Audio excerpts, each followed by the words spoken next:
Ika-6 na kabanata. Ang bagong buhay kay Kristo. Ano ngayon ang masasabi natin? Magpapatuloy ba tayo sa kasalanan para lalong madagdagan ang biyaya ng Diyos sa atin? Aba, hindi maaari. Hindi maaari na magpatuloy pa tayo sa pagkakasala dahil ang kasalanan ay wala ng kapangyarihan sa atin. Hindi ba ninyo alam na noong binautismohan tayo kay Hesukristo, nangangahulugan ito na kasama tayo sa kanyang kamatayan? Kaya noong binautismohan tayo, namatay tayo at inilibing na kasama niya. Kung paanong binuhay muli si Kristo sa pamamagitan ng dakilang kapangyarihan ng Ama, tayo rin ay mamuhay sa bagong buhay.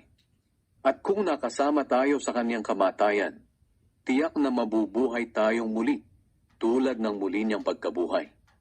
Alam natin na ang dati nating pagkatao ay pinako na sa krus kasama ni Kristo para mamatay. Kaya hindi na tayo dapat alipinin pa ng kasalanan.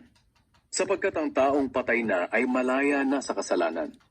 At kung namatay tayong kasama ni Kristo, naniniwala tayong mabubuhay din tayong kasama niya. Sapagkat alam nating si Kristo'y muling nabuhay at hindi na muling mamamatay. Wala ng kapangyarihan sa kanya ang kamatayan. Minsan lang siyang namatay para sa kasalanan ng mga tao. At nabubuhay siya ngayon para sa Diyos.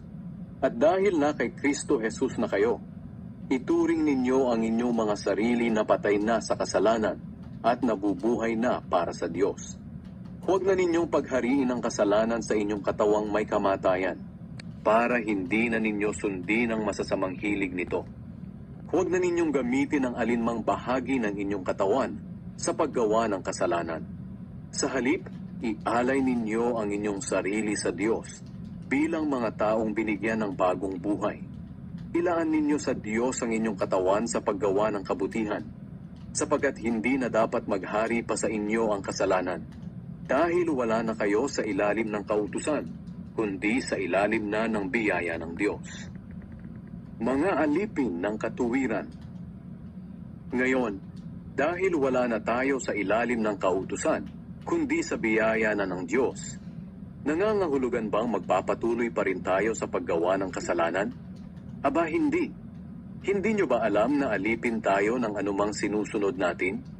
Kaya kung sinusunod natin ang kasalanan, alipin tayo ng kasalanan, at ang dulot nito'y kamatayan. Pero kung sumusunod tayo sa Diyos, mga alipin tayo ng Diyos, at ang dulot nito'y katuwiran. Noong una, alipin kayo ng kasalanan.